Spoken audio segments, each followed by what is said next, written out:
So, of course, I was talking about Oprah at the beginning. We had our 2000th, and she was here. And Oprah was a big part of both of our lives. Neither one of us would be here. Do you remember the first time you did Oprah?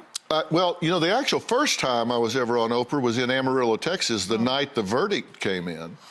That's right. It was the night the verdict came in. Wow. And the first thing she ever said to me on the show, the verdict came in that day. We were in the little theater in Amarillo, Texas. And she said, I want to introduce you to the man that gave myself back to me.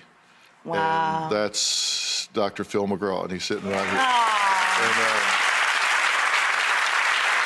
And, then a few weeks later, a producer contacted me and said, hey, we're doing this show, and Oprah wants you to come and do it.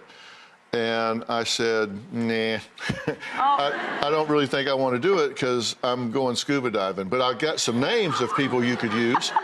And so she said, well, okay, and hung up. And about 50 minutes later, the phone rang. It was Oprah. And she said, you don't say no to the Oprah show? You don't say no to the O?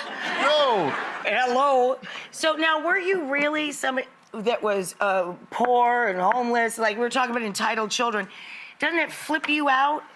What was your upbringing like, and how did you really get to Oprah? Do you know what I mean? Well, yeah, I really, my dad was a really bad alcoholic, and, you know, so it was a very kind of violent home, and I was definitely homeless in Kansas City, and it was for a short period of time, like summer, several months, but that passed, and but that's why you get like this when you talk about entitlement. Yeah, and I was living on my own at 16, but I did have a place to live, and so I've always worked really hard, and I met Oprah when I was a trial consultant, and we had a very successful company at the time, but Oprah changes things.